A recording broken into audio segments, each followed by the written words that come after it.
pessoa! Chegando aqui no Parque Barigui para o famigerado teste de 3.000 quilômetros, 3.000 metros, 1.000 desesperos. Oh, que devemos essa ilustre visita aqui no Barigui. Nunca vi aqui no Barigui, primeira vez. Aluna nova? Viu? Aluna nova, vem sofrer. Ó, os gansos até fizeram festa, ó. Tati não, é Elis Patrícia o nome dela. Bullying, eu sofro bullying. Ah, Elis Patrícia. Camisetinha da Carbono. Hoje estamos aqui no Barigui. Vamos fazer esse teste aí. Tem 7 km para fazer hoje. Ah, tem mais, eu acho. Tem que fazer o aquecimento, daí o teste, daí mais 4 km. E depois nós vamos conversar com o Carlos lá, que vocês já viram aí. Sobre tudo. Sobre tudo!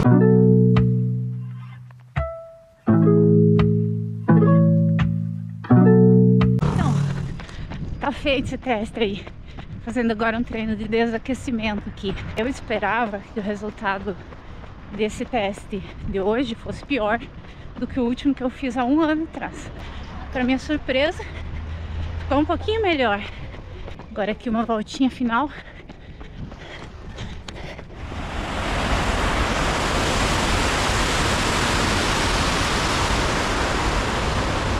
Então, já fizemos o teste de 3.000 hoje e eu corri mais aí acho que uns 5 km além disso. E agora, conforme prometido, nós vamos bater um papo aqui. Improvisamos uma luz aqui no parque, porque tá escurinho já, né? Quero apresentar o Carlos, meu treinador da Carbono. Assessoria, super assessoria e especialistas em trail running. O Carlos vai me contar e contar para vocês também como que vai funcionar um pouco o nosso treinamento até outubro. Mas antes disso, né, Carlos, eu queria que você também falasse por que a gente tem que se matar fazendo teste de 3.000. Vamos lá, então, qual é a importância de fazer o teste de 3.000? Primeiro deles, a importância é para a gente ter um start inicial, saber como o atleta está condicionado, né? A gente pega ele, usa uma tabela, né, para ter uma referência de como ele está condicionado. Então, por exemplo, a Patrícia vai lá, fez o teste para mim, vai me entregar o tempo. E aí eu vou lá num scout técnico que eu tenho lá dos melhores atletas do Brasil, tanto os amadores como os profissionais, e aí a gente já tem uma noção. Ó, o teste dela tá legal, não tá, ela precisa melhorar. Além do teste de 3.000, a gente tem outros testes também, né? Ela não sabe ainda, mas ela vai fazer um teste de 1 km de rampa ainda pra mim. Ah, esse eu gosto. 1 km de rampa. Esse 1 km tem que ser sempre com inclinação, e com uma inclinação média, no mínimo, de 6%. Tá? Então, com essas referências do teste de 3.000 e do 1 km de rampa, a gente vai saber se ela está bem ou se a gente precisa melhorar em algum aspecto, na velocidade ou na potência. Na potência a gente vai saber com o teste de rampa, na velocidade com o teste de 3.000. E o teste de 3.000 serve para outra coisa também, que é para a gente destrinchar as zonas de treino. Então a gente tem lá a zona 1, a zona 2, a zona 3, a zona 4 e até a zona 5. Então a gente destrincha, né, coloca lá as referências de pace, né, para ela. A gente usa aqui na Carbono uma plataforma de treino, né, onde eu coloco esse tempo e, claro, daí com as habilidades que a gente tem aqui também, né, não é só com a inteligência artificial, mas com as nossas habilidades também do treinador, que a gente consegue daí distribuir as cargas de treino. Então, com o teste de 3.000, a inteligência artificial vai dar isso para mim, mas eu vou daí distribuir durante as cargas de treino, durante os processos de treinamento, né? Que é a fase básica, que daí a gente entra naquilo que ela estava me perguntando sobre como vai ser o processo daqui até o final lá. Então eu vou saber o quanto que eu vou trabalhar de carga daqui até o final com esse teste. É claro que a gente pode reavaliar você, né? Daqui um tempo, daqui 45 dias, 60 dias, fazer um novo teste de 3.000. Para quê? Para calibrar. Porque às vezes o teste de hoje pode ter tido alguma interferência, enfim, parte psicológica. Principalmente mulher, né? Exatamente, mulher, isso que eu ia falar. Mulher é terrível, tem uma época do mês aí que a gente não presta pra nada. Isso que eu ia falar, então assim, pode ter alguma interferência nesse sentido, né? Psicológico, carga de trabalho, hormonal, né? Que daí entra nisso que você falou, o sono, se alimentou direito nesse dia, então tudo isso pode interferir. Então por isso que é importante a gente fazer um reteste. Se der pra gente fazer, né? Se encaixar na rotina, ótimo. Se não der, daí a gente vai equilibrando ali com o feeling dela, porque ela também vai ter que passar o feedback para mim, né? Você vai ter que falar, Carlos, ó, eu não tô conseguindo fazer esses tiros de 400 que você me passou, não tô conseguindo fazer esses de 600, tá pesado. Então daí eu vou lá e calibro manualmente. Então, enfim, o teste de 3.000 é pra gente saber da onde a gente tá começando e para onde a gente vai, né? E aí a gente começa a montar o planejamento daqui pra frente. Eu até achei que eu ia ficar pior, né? Porque eu não fiz nenhum treino muito específico, apesar de que eu não parei, né? Não tinha prova nesse ano, mas mantive a rotina aí. Mas foi assim um tiquinho assim melhor que o teste anterior. Nem sei se dá pra considerar assim uma melhoria, né? Porque foi praticamente igual, né? Foi alguns segundos de diferença. Mas Acho que tem no teu histórico lá, acho que 4 testes, né? Desde que você começou a treinar comigo. Hoje é 4, né? Então, acho que teve um lá teu que deu 30 segundos de diferença, mas faz muito tempo atrás, faz mais de um ano isso, né? 1 ano e meio. Então, acho que nem dá pra considerar aquele, né? Tá Mas estável aí. Com você um não ano, perdeu, pelo menos. Não perdeu. Eu achei que tinha perdido, mas assim, eu tenho me sentido mais forte na montanha. Sim, eu vou um treino sozinha, mais concentrada, assim, eu vejo que eu tô mais forte, mas na velocidade mesmo eu vejo que não... eu sabia que eu não tinha evoluído, eu achei até que tinha piorado, mas que bom que tá estável, então... Uma curiosidade assim, que eu tenho sobre agora daqui para Extreme, né? O ano passado, quando eu estava treinando para Extreme, o nosso treinamento geralmente era mais por tempo do que por distância, assim, né? A gente vai nessa pegada de novo agora, como que... Tipo assim, os treinos eram tantas horas de montanha acumulando no mínimo X mil de subida. Assim. A gente usa os dois, né? Usa tanto a quilometragem como o tempo. Por que a gente usa o tempo? Porque a gente tem sempre uma estimativa de quanto, no início, né? De quanto você vai terminar a prova. Né? Então vamos dizer lá que você vai terminar em 8 horas, né? Então a gente trabalha com essa estimativa e daí a carga, né, para bater aquelas 8 horas de treino é o que a gente vai prescrever naquela semana de acordo com o momento que você tá da fase lá do macro ciclo, né, de treinamento. Então a gente pode, nesse momento agora que é na fase básica, a gente não usa o tempo, a gente trabalha ali com aqueles volumes ainda até 20 km por final de semana e tal. Na hora que entrar no específico, para daí entrar num pré-competitivo, daí sim a gente entra com horas, porque é o tempo de exposição que você leva, né? Então se eu pedir para você, você vai ficar 5 horas treinando e vai nessas 5 horas bater 1.500, vamos dizer, de altimetria, é o que a gente sabe que você vai acumular. E daí é importante que a gente saiba o quanto você acumulou de quilometragem também naquele final de semana, né? Então, assim, não dá para descartar a distância, mas é o tempo de exposição, você tem que ficar lá, então...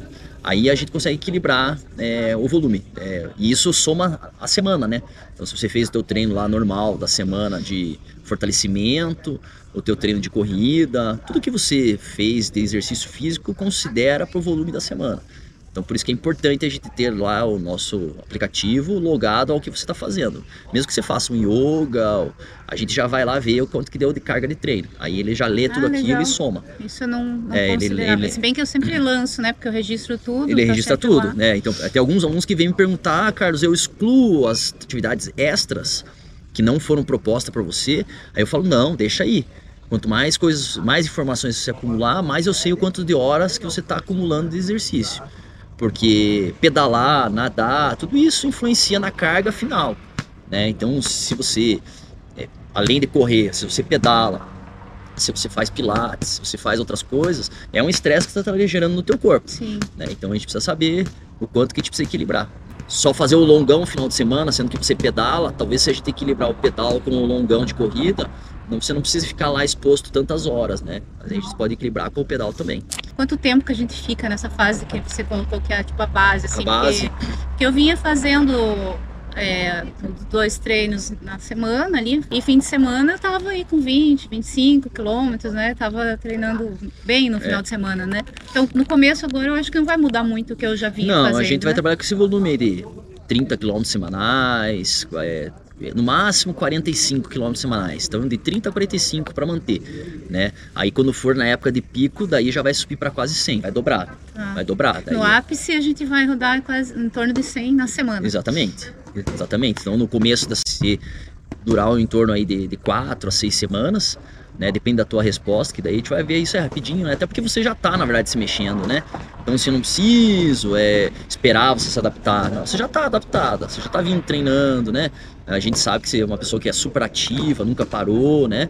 Então assim, talvez nessas 6 semanas nem leve em consideração, já diminua para 4, porque a gente dá o próximo passo já. Isso é uma prescrição bem clássica, assim, quem estiver assistindo e for profissional da área vai conhecer. Normalmente a gente faz de 3 a 2 semanas de médio a forte intensidade, né, para uma de recuperação. Então vai ser mais ou menos isso.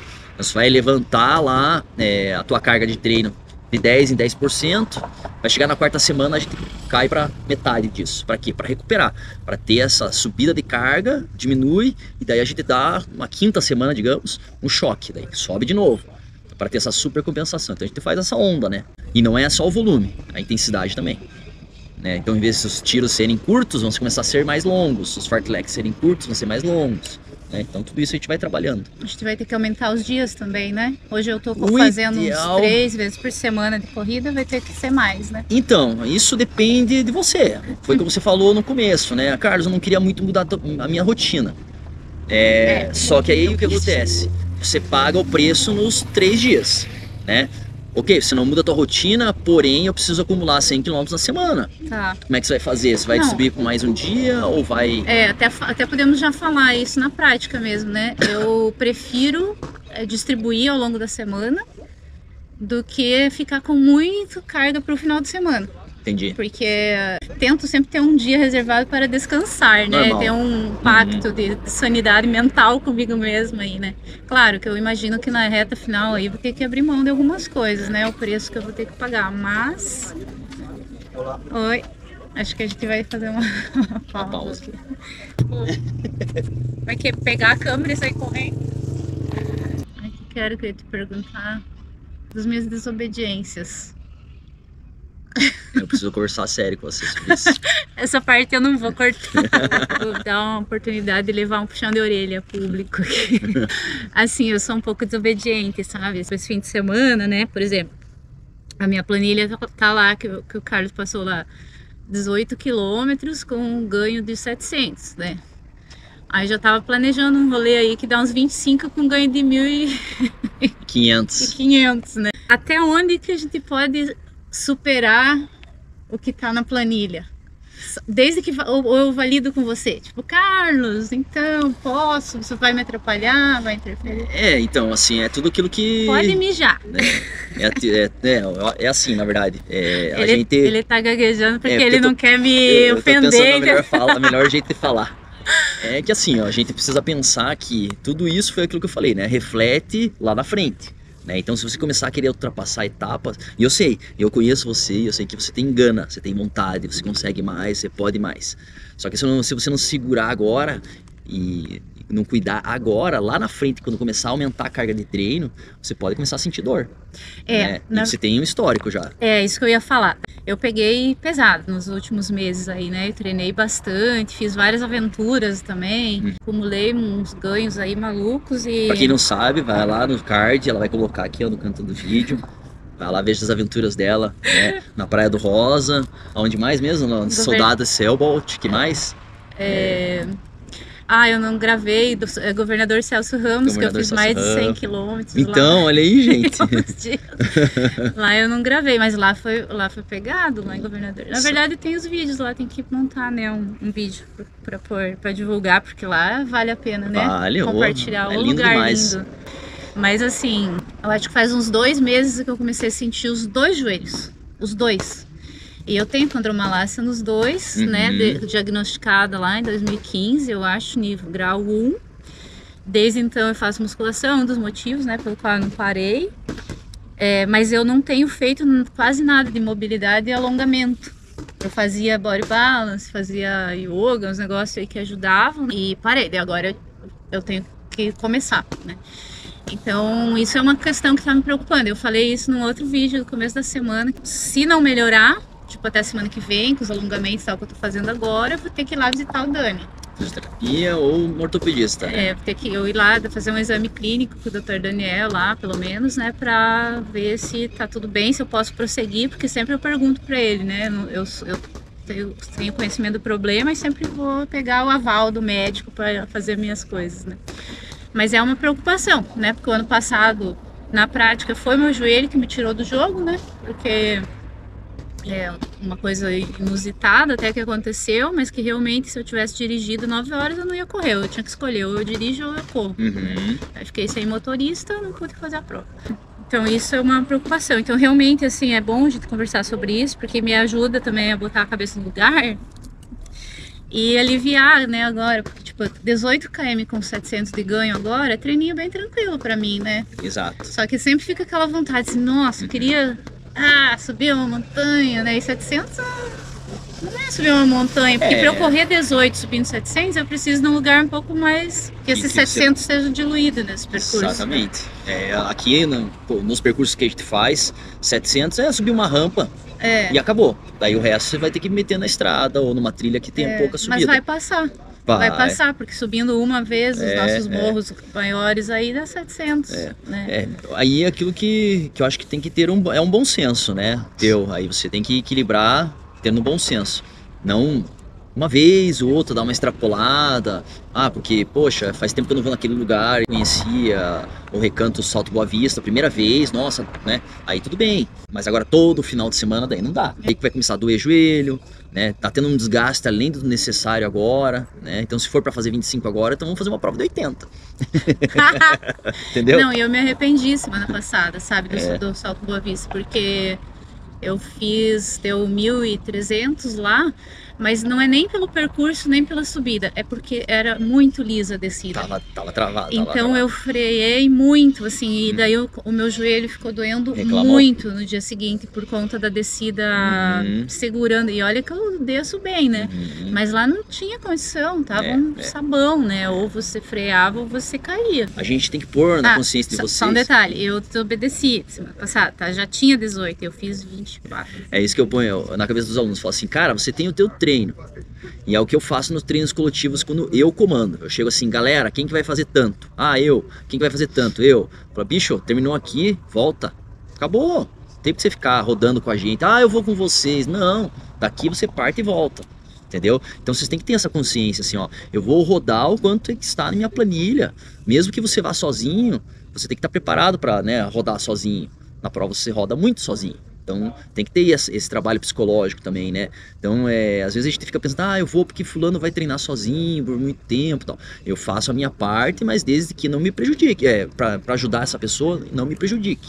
Então a gente tem que pensar assim também, né? E a pessoa ter consciência que ela tem que treinar sozinha, porque é importante também. Vai ficar na prova lá, às vezes 2, 3 horas sem ver uma alma viva para frente, tem para trás. Então isso tem sua importância. É verdade. E aliás, assim, aproveitando para compartilhar, né, com vocês aí também, no ano passado, eu acho que a gente estava em julho, quando eu decidi que eu queria fazer a prova, julho, agosto, sei que foi um período bem curtinho, assim, né, que a gente teve que fazer um treinamento, mais em cima da hora, né? Bem mais em cima da hora. E até aquele momento eu nunca tinha essa coisa de treinar sozinho, eu era mais dependente para treinar. E aquilo, eu falei, bom, agora eu não vou esperar ninguém mais e também não vou ficar me cobrando horário. Eu vou treinar sábado. Por que eu tenho que ir às 5 da manhã, às 6 da manhã, às 4 da manhã? Se eu estou sozinha para ir, eu tenho mais flexibilidade. E aí foi uma das vantagens que eu comecei a ver. Então eu teve treino que eu saía mais tarde, no meio da manhã, à tarde, saía sem hora para voltar. Senti muito medo na primeira vez que eu fiz isso, assim, aquela insegurança, aquela vontade de desistir na hora de sair. E quando eu acabei o treino, foi o primeiro que eu fiz, assim, mais aventureiro, acho que foi lá para 3 irmãos ano passado, assim. Nossa, eu chorei pra caramba no fim do treino, porque foi uma sensação de como é bom, assim, e mudou a minha pegada de treinamento. O ciclo da Extreme, que não aconteceu no ano passado, teve uma importância por causa disso. Mudou muita coisa na minha vida. Eu me reconheci outra pessoa, assim, mais corajosa, mais forte, com a cabeça forte, assim, mais independente. Eu acho que eu me conheci pra caramba, assim, no ciclo do ano passado. E daí veio essa coisa de eu começar a brincar nas minhas viagens, assim, montar meus mapas e tal. Então, ver, né, que não dá certo, mas dá certo, né? Depende do ponto de vista. Tudo isso que você falou é muito importante, que sirva de exemplo para as meninas, para as mulheres, né? Claro, até para os homens, que muitas mulheres têm medo, né? Tem receio de sair correr sozinho. Tem o perigo, né? Tem o perigo, mas desde que você faça isso com consciência, né? Você não vai sair do meio do nada aí. Mas assim, tem formas aí de você treinar com seguranças. Tem vários lugares de Curitiba mesmo, região metropolitana aí, que são fazendas fechadas, ou você até mesmo avisar em casa, tô indo para tal lugar, tal horário, vou chegar lá, tal horário vou voltar, né? Então ter essa consciência, saber avisar de repente o treinador que você tá indo para lá. Então tome alguns certos cuidados, mas não tenha medo. Esse medo excessivo trava a gente, né? Às vezes a gente fica olhando pra montanha russa, assim, morrendo de medo dela, né? Tipo, cara, e esse medo tá fazendo com que você tá deixando de se divertir, não é verdade? Ir lá curtir uma sensação diferente. Então, você ir sozinho, foi o que eu falei, desde que você faça com segurança, né? Levar o teu celular carregado, que se acontecer algum BO, você tem como chamar o socorro, então tem tudo isso, né? Pense bem assim, quando for montar a estratégia de treino, né? Se, em tal lugar eu posso parar porque eu vou ter água, enfim, ter um suporte, né? Então, eu acho importantíssimo. E isso é o que? Tá dando autonomia para as mulheres se virarem, né? Não é um esporte só para homem, né? É um esporte para mulher também, né? O trail running. O trail, hoje tem mais mulheres treinando, mas a parte profissional, né? Que é essa coisa que agora está elitizando do trail, né? Os profissionais estão vindo, tem muito mais homens, né? Mas a base é muito maior de mulheres. É verdade. Muito maior. Mas por que elas não se profissionalizam? Porque elas ainda têm um pouco de medo, né? De receio de treinar sozinhas e tudo mais. Exatamente, né? Que é uma questão assim, quando você começa a evoluir, você fica num limbo. Porque você não consegue treinar com homens, porque eles são muito mais fortes, mas ao mesmo tempo você não tem companhias. É difícil ter mulheres ali que estão num meio, num nível assim que forte. Que possa te puxar e te instigar. Só em prova mesmo, né? Só em prova mesmo. Então, quando você começa, as mulheres começam a atingir um nível assim, você fica meio perdida para treinar, porque se você treinar muito leve, você não evolui, e se você tiver companhia só mais forte, você atrapalha o treino do mais forte ou não consegue acompanhar, né? Então, aí entra essa coisa, faça por você mesmo. Claro. Sabe? É uma cultura que a gente tem, né, de que se alguém fazendo alguma coisa sozinho, nossa... Não, é por opção mesmo. Por opção, exatamente. Opção. E é isso que você falou também no começo agora desse tema, de você ir num horário que você... porque assim também, a corrida, todo mundo acha que precisa acordar super cedo para ir treinar. Exato. Né? A gente tem vários casos na Carbono de alunos que, cara, eu vou dormir bem, porque o sono é importante, o descanso é importante. Semanas puxadas. Exato, né? E às vezes o cara tá dormindo lá 6, 7 horas no dia e no final de semana ele quer dormir 10 horinhas para acordar bem e ele consegue ter essa flexibilidade de acordar e depois aí treinar perto do meio-dia e por que não, né? Se depois ele não tiver nenhum compromisso, então eu acho que é super válido também e treinar assim com o corpo relaxado, sem pressa, sem aquela neura de acordar de madrugada, tem que estar lá às 4 da manhã, levantando para as 6, estar no pé da montanha, não precisa. Aí você acorda um pouco mais, tipo, tá o teu corpo pedindo para dormir, aí você desiste do treino, simplesmente, assim, porque você quer dormir 2 horas a mais, não precisa, né? Não, e tem outro detalhe, você às vezes se acorda super cedo, chega em casa depois do treino quebrado, aí você quer dormir à tarde, né? E aí, então assim, se você tivesse dormido antes... né, bem, à tarde você estaria mais disposto para fazer alguma coisa, sei lá, ir para uma festa, encontrar o namorado, namorada, enfim, a família. É verdade. Ter uma outra. Então tem esse detalhe aí de treino que é bem legal dos horários. Isso mesmo. Vamos falar de esteira? Vamos. Deixa eu te fazer uma pergunta bem polêmica. Adoramos polêmica. Adoramos polêmica. A minha amada esteira. Quem me conhece sabe, né? Eu amo esteira, assim. Nossa, eu entro num flow na esteira. Inclusive, ano passado, no ciclo da Extreme, tinha um fim de semana que tava, assim, chovendo, tava frio. E eu tinha um treino lá, que eu não lembro quantos quilômetros que era, com 1000 e não sei quanto lá de ganho e tal. Mas eu vou simular isso aqui na esteira. E eu montei uma estratégia na esteira, que eu subia, acho que a 12%, 1 quilômetro. E corria 1 quilômetro, fiquei fazendo isso aqui, assim, um negócio assim, fiz alguma coisa lá. E fiquei 3 horas na esteira, 3 horas, né? E acumulei, não lembro se era 1.200, 1.300, assim, de subida simulada na esteira, né? E foi massa, porque eu fiquei fazendo um curso, ouvindo um curso. A minha relação com a esteira é bem positiva, assim, e a vida inteira eu treinei durante a semana na esteira, assim, é muito raro eu fazer treino de pista. Mas eu tive bons resultados, eu vi todo tempo, né, nas minhas provinhas por aí, mesmo sem pretensão, sempre acaba rolando uma posição legal, né? Sim. Só que a galera critica bastante. E aí? A esteira, ela só tem um ponto negativo, que ela até auxilia te jogando para frente. Então você faz bem menos força no teu glúteo para você fazer força para correr. Ponto, né? O restante é só pontos positivos. Ela diminui o impacto, então o número de lesão ali vai diminuir. Ela é segura, né? Você está num lugar que você está com todo o ambiente protegido ali, né? Então, ou seja, você não está no frio, né? Você não tem o trânsito, está preocupado com o carro para estar atravessando na tua rua, o tempo, o clima, tudo isso, né? Então é só pontos positivos. Se você colocar ela naquela velocidade para fazer o tiro ou para fazer o estímulo, ela vai se manter naquele estímulo. Na rua a gente oscila, né? Então a gente sai naquele ritmo. Se a gente não ficar olhando pro relógio, se você não tem uma autorregulação de velocidade, você fica oscilando. Você sente que está diminuindo e já se acelera, sente que está diminuindo e se acelera. E na esteira não, você põe lá 15 por hora, ela vai manter 15 por hora, entendeu? Então é só pontos positivos, né? Ao meu ver. Agora, você treinar na esteira e não transferir isso para trilha, aí tem problema, entendeu? Então, ou seja, você treinar sempre e fazer teus longões sempre na esteira e daí no dia da prova ir pra trilha, Sim. Aí tem problema, entendeu? Agora é diferente do teu caso, você só vai lá, corre 1, 2 vezes na semana, né, por estar ali no conforto da tua casa, porque você desce do teu home office e vai direto pra esteira, daí volta pro teu home office, né? Então tem toda essa questão de facilidade, né? Eu não vejo problema nenhum, entendeu? Eu acho que até é pontos positivos. Agora a gente precisa transferir isso pra trilha e você faz isso. Né? Naturalmente, no final de semana você tá na trilha. Isso, né? Então... os treinos durante a semana ali, os intervalados e tal. Sabe que eu até percebo uma coisa assim, que às vezes você me passa uma referência de ritmo para um tiro de 400 metros, por exemplo. E na esteira, eu sempre coloco 1, 2% de inclinação para gerar uma resistência, né, nos meus treinos. Uhum. E na esteira, às vezes, é muito difícil manter aquele ritmo. E quando eu vou para a pista, eu faço melhor. Ao contrário do que as pessoas falam, que a esteira é mais fácil, daí você faz um ritmo na esteira e vai para a pista e não consegue manter aquele ritmo, eu já tenho o contrário. Você sente que na pista vai... Na pista eu vou melhor do que na esteira. Eu não sei se a minha esteira é desregulada, né? Então aí já tem isso aí, isso que eu ia comentar, né? Ou você tem uma esteira que talvez ali não esteja sensível com a velocidade, né? Com a velocidade certa ali.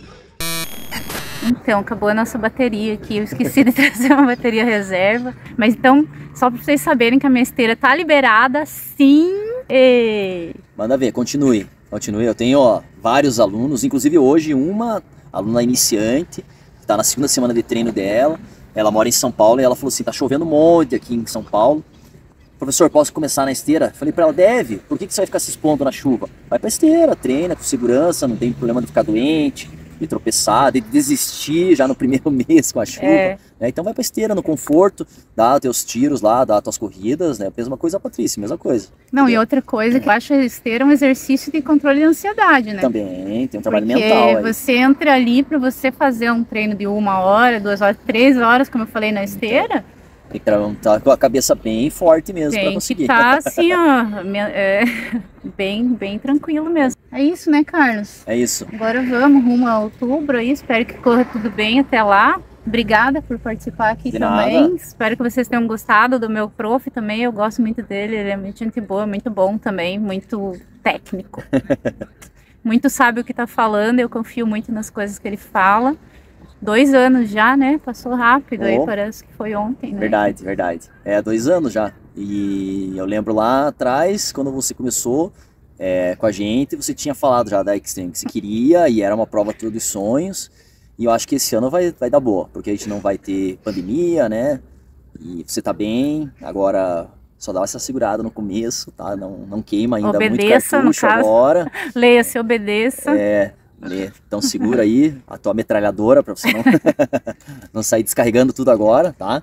Que vai ser importante a gente segurar agora, porque lá na frente, daqui uns 2 meses, aí a gente vai precisar dessa energia toda aí. Que época que a gente vai estar no ápice do volume semanal aí? A prova é em outubro, né? A prova é em outubro, então a gente vai estar em setembro, né? Setembro, porque outubro você entra já no polimento ali, que eu tenho planos de férias para final de agosto. Os planos de férias incluem uns 100 e poucos quilômetros em 9 dias lá no lugar que vocês vão ver aí. Tudo se encaixa, desde que avisado, a gente programa e distribui. E daí entra naquilo que eu falei, né? Tudo sabendo com antecedência. Não adianta ser aquela coisa assim, tipo, programei 18 nesse final de semana e sai 25. Não, Carlos, aqui tantos dias eu vou fazer um desafio pessoal aí, ou fazer uma prova. Que a gente organiza durante a semana anterior também, né? Uhum. Muito bem, muito obrigada, Carlos. De nada. Obrigada a vocês, pessoas. E aguarde as cenas dos próximos capítulos. Vocês vão ver o Carlos por aqui ainda ao longo desses tempos aí, que eu quero que passe. Por um lado eu quero que passe rápido, mas por outro tá sendo tão legal. Deixe nos comentários aí qual é o tempo que ela vai terminar esses 55 quilômetros. Ai, meu vamos Deus, já começa a ela aqui, ó. expectativa. Eu tenho dificuldades de lidar com as expectativas alheias, mas tá, né? Vamos. É uma das coisas que tem que desenvolver. Até a próxima. Tchau. Beijo, tchau. Até.